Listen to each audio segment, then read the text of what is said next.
I came across this very refreshing article and thought I would share it with you. If you haven't seen it already, it is worth sharing. Usually when you come across an article about dogs, it is pro dog, written by a dog lover. But the author of this article knows what's up. He is obviously not a member of the dog cult. He's addressing the issues sensibly and rationally. And this is an article that needs to be shared. He's saying exactly the things that I've been saying. And one of the reasons I started this channel in the first place is because, like him, I'm just sickened by the way people blame the victims of dog attacks. This needs to stop. He's talking about how he doesn't care if the owners say it's okay, if they swear they have the sweetest dog in the world who would never hurt anyone. There's no way he's letting his kids touch dogs again. Now that he's seen what happened to this guy who got some severe facial injuries after bending down to pet a dog. And dog owners always say that, don't they? Like, they swear they have the sweetest dog and that the dog would never bite, never hurt anyone. They almost always say that. And somehow, I don't know how, but somehow dog lovers, they continue to believe that when a dog bites, it's because the dog was provoked or it was abused or it was mistreated or something, or it was trained to be vicious. There's absolutely no evidence to support that crap.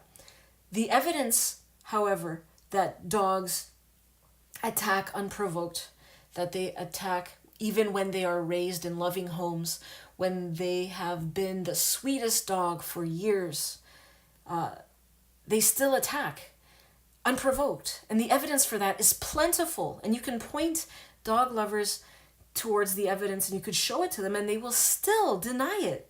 And this is fascinating. It is an amazing psychological trick that their brains play or perform. It's amazing, and I think it's something that I need to make a video about. It's called cognitive dissonance. It's when you cannot accept the truth about something because, it would require you to admit that you were wrong about something that you've believed in for so long. And that's very difficult for people to do. And so that's going to be my next video. But, look at this guy. He's got terrible facial injuries. In his sister's words, the dog latched onto his face. And now, what's his name? Parley Goodrich. I hope I'm pronouncing that correctly. Parley. He's in the hospital. He had to get 300 stitches and a skin graft to replace his torn off lip. And this is right on the heels of another horrific attack you have probably heard about. Austin Brown, the little boy in Layton who had his arm ripped off by dogs, the neighbor's dogs, from the elbow down, lost his arm. And the author writes, what really makes him sick to his stomach is that every time this happens, and it happens regularly, we do not stand up for the victims. We stick up for the dogs. Why? Why do we do this? So Goodrich's sister has been getting emails bashing her brother and telling her his attack wasn't that bad. And little Austin's mother has gotten messages so obscene that he can't even repeat what they say. And this is always the case. Always. And I'm going to make another video about comments that people leave whenever there is a report of a dog attack. These dog nuts inevitably flood the comments section with attacks. They attack the victims and defend the dogs. I want to know, why are we defending this? And why are we so comfortable with dogs biting people, he writes. 4.7 million dog bites a year. And that's the thing. Dog lovers love to quote Canine Journal and their misuse of statistics. I made a whole video about this. They'll always come and say, oh, but only this tiny percentage of dog bites cause injury. Oh, and only this tiny percentage of dog bites actually, kill people. Tiny percentage. They are not looking at the actual numbers. When you quote the percentage, yeah, it sounds small, but about 800,000 dog bites require medical attention every year. That is not a small number. If you think that's a small number, there's something wrong with you. And they'll talk about how, oh, you have a higher chance of being killed by this or a higher chance of being killed by that. Usually those things are things that we cannot avoid. Things that we need to do, like drive cars, get into airplanes. Some people need to do this because the public transportation system in their town is inadequate, or they need to fly for business or something. And if they didn't engage in those activities, they'd lose their jobs and they would die because they wouldn't have money. Like, you know what I mean? Like, we have to do certain things. But we do not have to have dogs in our society. This is completely preventable. It's like saying, oh, well, you have a bigger chance of dying, in a car crash. Therefore, let's just keep tigers in our backyards. That's crazy. You have no need to keep a tiger. It's not essential. It's just unnecessary. It says that there's a 20% chance every dog bite will become infected. I can't do the math in my head right now. 20% of 4.7 million dog bites. It's a large number. It's not insignificant. And if you've watched my video about Pasteurella, the bacteria that is in the mouths of almost all dogs and cats, like when you get an infection, there can be very serious complications that can even be life-threatening in some cases. It can lead to meningitis. It can lead to osteomyelitis, where people might have to have sections of their bone removed. That results in permanent disfigurement. Very serious. Every 75 seconds, somebody in the U.S. is being bitten by a dog. He says, let's put this into perspective. In the U.S., there are about 2,000 unintentional gun injuries each year. That means that for every person injured by a gun, more than 2,000 people get injured by dogs. But we definitely don't treat them the same way, he writes. I can tell you because I've been in the news business for a long time. If there is an accidental shooting, we're going to cover it. But if it is a dog bite, odds are you won't hear a word about it. Why not? I want to know the answer to that. When there's a bite, we will minimize the attacks or just gloss over them. We'll say, they're so cute though. Well, that's, beauty is in the eye of the beholder, because many people do not think dogs are cute. Many people think they are hideous, and I'm one of them. Anyhow, more than 250,000 people signed a petition to save the lives of the dogs that allegedly tore off Austin Brown's forearm. Can you believe that?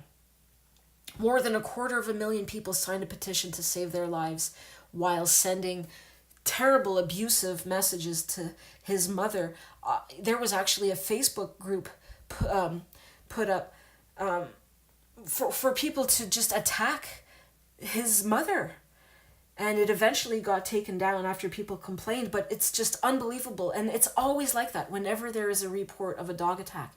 These dog nuts inevitably flood the comments sections of these articles with hate and attacks, and are just so insane. They'll post pictures of their dogs like, oh, does my dog look vicious to you? As though dogs that attack look vicious 24/7. Give me a break. They always look like they're smiling because they're regulating their body temperature. They always look the same. Does a dog ever look different? Like, man, as if they're snarling all day long. He says even our laws treat dog attacks differently from attacks by human beings. Why is that? If a dog attacks you, standard procedure is that it's going to be investigated by animal control. It doesn't matter how serious or how brutal the attack was. Usually the police won't get involved. Why? The result of the attack is the same, whether it is a human doing the attacking or a dog doing the attacking. You're left with a bloodied body. You're left with someone who is dismembered. Why should it matter who's doing it? So because it's a dog, we're not going to take it seriously? Laws are set up to protect citizens from bodily injury and death. This is why we have laws. It's to protect people. So if we are interested in protecting people, why are we not protecting them from dogs in the same way we protect them from humans? Dogs which are capable of doing the same damage human beings are capable of doing. If a dog attacks you, it should be the same as if a human attacks you. When Austin Brown lost his arm to the dog attack, the boy lost his arm from the elbow down. It wasn't just his finger, it was like his whole forearm, and still the police did not give it a full formal investigation. Why not? Animal control was put in charge of it, and it is as clear as day to the author. He writes, that they were in over their heads. The investigators couldn't even find the boy's arm. They just said, yeah, we're not quite sure what happened, and assumed the dogs ate it. And as far as we've been told, they never figured out what happened to it. And he writes, why did these people not think of giving the dogs an x-ray? He's seen his cat's x-rays. They show bones. It never occurred to anyone to give that a try. The investigation needed to be handled by professionals, but because dogs were involved, it wasn't. I just don't understand that, he says, and neither do I. When dog attacks are as serious as these ones are, why don't we take them seriously? Why? Because people are brainwashed, and they are in this dog cult, and they are brainwashed to believe that dogs are pure, that they love unconditionally, that they are loyal and innocent, almost divine beings that we should be more like. We should try to be more like dogs.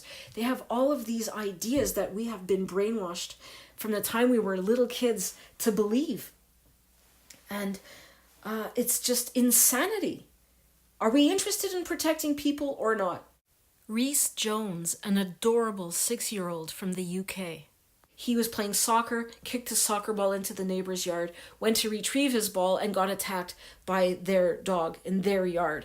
And instead of having compassion for the little boy, people were just attacking him and saying, well, he had it coming.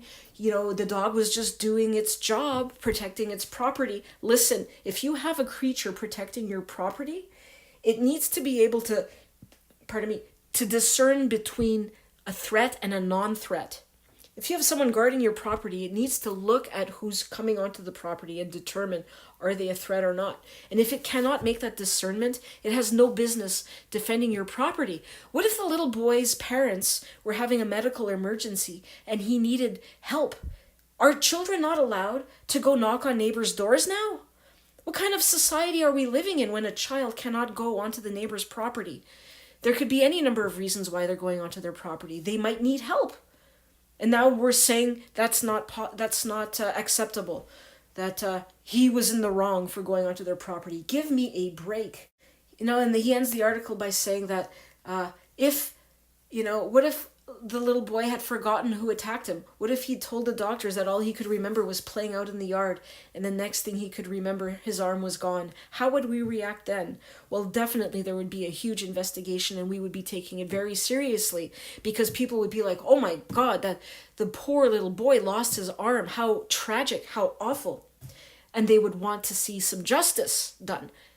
But because we know that it's dogs that did it, all of that flies out the window, and people lose their compassion for the kid. And they even made up stories out of thin air. They fabricated bullshit stories and said he put a sock over his hand and taunted the dogs by putting his arm through the fence. Absolute craziness to blame the victim and defend the dogs. Why are we defending dogs? I think it's because these people are brainwashed. They are part of a cult that prevents people from seeing reality. They are unable to see the reality about these dogs, and they have to twist the story around in their minds somehow to absolve the dogs of the crime, because dogs cannot be natural predators. What are you talking about? Dogs are loyal, faithful companions. They're man's best friends, because that's what we've been told through the media, through commercials, through storybooks when we're kids. Through cartoons, TV shows, we're bombarded with that idea. And to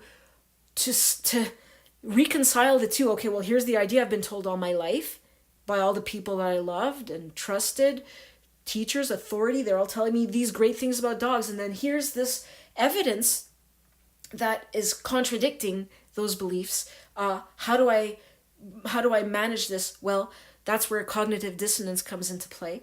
And, they deny the evidence that does not support their beliefs. And that's going to be my next video. I'm going to talk about cognitive dissonance, because that is a huge part of this. And it is very serious, and people need to understand what is going on here psychologically, because it is very, very sick. And what is so infuriating is that it is costing innocent people their lives. So that's all I wanted to share with you today. Please share this article if you feel like you want to. It is a great article. It shows that we are not alone. There are people out there who feel the way we do, who see what we see.